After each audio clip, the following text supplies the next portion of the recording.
A quadratic equation is one whose graph takes the shape of a parabola. These shapes can be seen throughout the world. When solving these types of equations, an important method is factoring.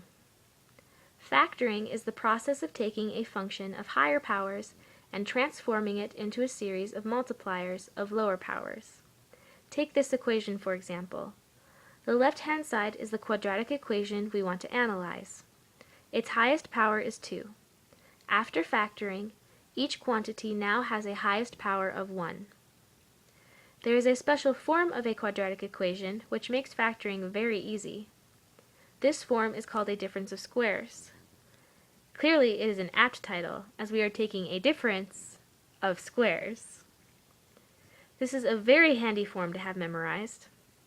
When it is factored, a difference of squares becomes the quantity x plus a times the quantity x minus a. It is easy to show that this is the case by foiling the two quantities. Multiplying the outside gives us an x squared minus ax.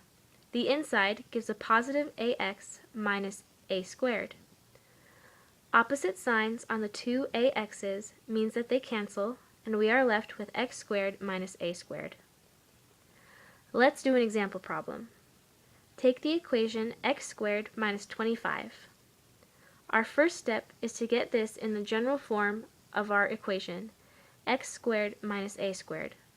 To do this, we will rewrite 25 as a squared, and our equation becomes x squared minus 5 squared. Now that we have our x and our a, we can factor it into the x plus a, x minus a quantities. Now at this point, you're probably asking yourself why you need to know this. Would you ever be able to use this? Well, there are several reasons why it is important to understand this concept. First, and most applicable to you at this moment, is the fact that you need to know it in order to pass your math class, whether it be an algebra or calculus course. The second reason is that learning mathematics facilitates the development of logic and reasoning, both deductive and inductive.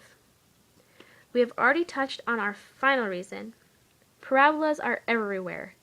Projectile motion, suspension bridges, satellite dishes, archways, what have you.